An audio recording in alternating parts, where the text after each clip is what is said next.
record. Hey, Rick. Hey, Megan, how you doing? Well, I'm doing good now that I'm back. I was gone a lot in August, and that work's just been crazy, so we haven't been able to have a consistent call. So thank you for your patience. Of course. Great to get away when you can, right? I know, exactly. August was a busy month, lots of fun, but here we are. Well, back at it, as we say, right? I know.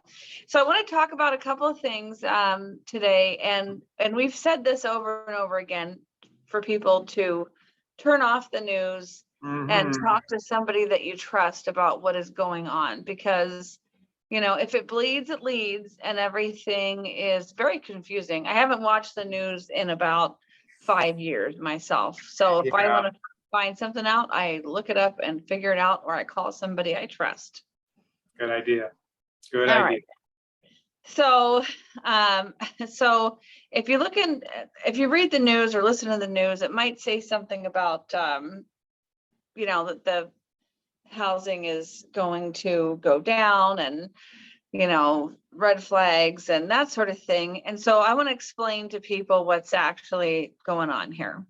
So as we know, the interest rates have gone up. We've had historically low amounts of homes for sale. And it's been just kind of a messy year, which seems to be the theme for the last few years. Very messy. So I'm glad I don't have your job, by the way, because it's been terrible for you. And for a realtor, you do have to know what in the hell is going on, because when a person puts their house up for sale, there's an ebb and flow to activity and demand. And it's sometimes tied to what the interest rates are doing, right? Right. So I have quite a few listings right now, which is, matches what the facts are. And that's that there's more inventory. So when you go out shopping, I love it. When you go out shopping, you can choose a house and you can sleep on it and try to make an informed decision about it, right? And if this is where you have to make sure you're working with somebody who knows what they're doing, because if the house is priced right, it'll probably sell within 1 to 2 to 3% of what the asking price is. If it's priced too low, it's still going to sell for significantly more than what it's listed at. Now, if it's listed too high, it's like the story of the 3 little pigs and the wolf. Right. It's listed too high. You have a house of straw. There, you are in deep doo-doo, and because people say, well, I have all the time in the world. I'm not in a rush. It doesn't matter if you're in a rush or not in a rush. The market doesn't care what your timeline is. They don't care what you want to net out of it. You have to make the decision based on the whole picture, not just on how you're feeling at the time. So if your house is made out of straw and you've listed it too high, you're the one that they're talking about on the news, that they're saying prices are coming down. No, prices are only coming down if you're priced too high. Okay. So here's the stats. This is from the middle of August here. So these are pretty recent. This is from Housing Wire.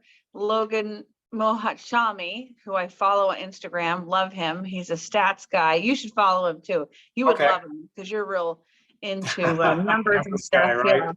Yeah, he's fantastic. Yeah, he delivers the information really nicely so you can digest it. But so he was kind of regurgitating some of the National Association of Realtor numbers, which said this, that home sales are down, almost about 6%. They're down. But and this is nationwide, so this is a macro market. But the prices are still up almost 11%, because there's still not enough homes for how many people that really want to buy. So the prices are still up 10%. They're projected to keep increasing at a more normal rate of speed. You know, the 5 to 7% a year is what is normal and healthy and sustainable.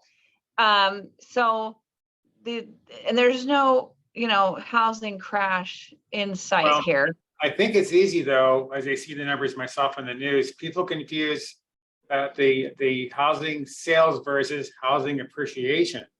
So Mhm. sometimes if they hear, oh, housing sales are down 6%, they think, oh, my, you know, rate of homes just dropped in value. Well, we know that homes are going up in value, but you look at that 6% compared to what? The last 2 years, the numbers were just off the chart. Right, Off the chart, right, huge. So down right. 6% is not a bad market. That's just a normal adjustment, but that does not Yeah. mean prices are going down. No, exactly. So the theme of today is, and of course, people have to understand in the lower price range if you're looking at a house, if you're looking at to buy a condo for 500,000, the Mhm. market is going to be completely different than if you're looking at a home for 1.5 million. So just understand that there's no one size fits all to any of this. So you have to make sure that you're working with somebody that can interpret this for you and give it to you as a consumer easy to digest so you can make a good decision. Makes sense. So that's my theme for today. Is there anything else you want to tell us about? I know there's a big meeting coming up this week. Rates are in the toilet again. You want to touch Yeah, I on? mean, it's the standard, you know, the push-pull with the feds versus the economy. The challenge I have for me personally is, you know, I watch, as you know, numbers and data all the time. The Mhm. data suggests clearly across the board that inflation has peaked. Mhm. It has peaked. And so what that means, how the Fed should be reading that is time to tap the brakes and not keep raising the rates. Okay. Mhm. Well, even though we get all the data that suggests clearly that the economy is in a place where the inflation has peaked, Powell comes out at the meeting in Wyoming this week and says there's still a lot more pain to come.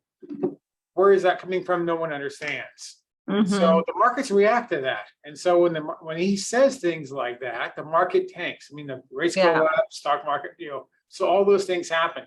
because So people lose sometimes, faith, and so that's when things yeah, get so crazy. we've been through a period the last couple of weeks where rates have been moving up a little bit, but that's not going to last. Mhm. It will come back the other way. I sometimes think that maybe the Fed chairman or the people in the Fed say things to kind of, you know, get the market moving in one direction or another. But when the dust settles, the numbers are what they are. Yeah, yeah. And I think They're this using, week, yeah. go ahead, They're, sorry. I was gonna say they're using the news to frighten people Right, and to, they're kind of sitting back there and watching what happens. right. I do think over the next week or so, we'll see some more data coming out. The market will read it for what it is. We'll start seeing some improvements in the mortgage-backed securities. The 10-year bonds are going to get better. So these are just standard push-pull in the market. It's challenging for me sometimes because I know the data. I listen to But all the analysis, all the experts, and then Powell says something contrary to what the experts are saying. And that's yeah, where the market gets confused. So there's some confusion there and some yeah, conflict, if you will, but that will settle down. right, right. That always Okay, does. good. Yeah. Well, thank you for that insight. And combined, let's see, August is my 24th year anniversary of being a Wow. realtor. So Congratulations. thank you. What is your years again?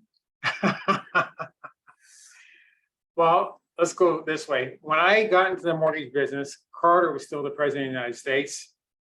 Oh, People say, Rick. "Was Carter a president?" Yeah, he was. What year was that? The I don't know. spring of, I know, right? The spring of 1981. 1981. Yeah, I recall it well because inflation was going out of control. Prime rate was pushing something like 20% at the time. Hello. And Yeah. mortgage rates were 19.5%. Holy cow. And people still bought homes. 1981. I think So I there was in first grade in 1981. you go. Right. Okay, let me see here. I have to use a calculator because my brain's already fried and it's Tuesday. Let's see. So you've been in the business for 41 years? I know, right? I'm still only like 48. So that means combined, we have 65 years of We do. experience. Yeah, kind of crazy, right? That's bananas. All So right. I suppose you kind of know what we're talking about most of the time, right? Yeah, most of the time. If it doesn't have to do with real estate, I don't know what I'm talking about, but I'm right at least half the time. I know that. yeah, exactly. All right, Rick, well, have a good week and we'll see you next Thanks, week. Megan. Awesome. See you later. Take care. Thank you. Bye.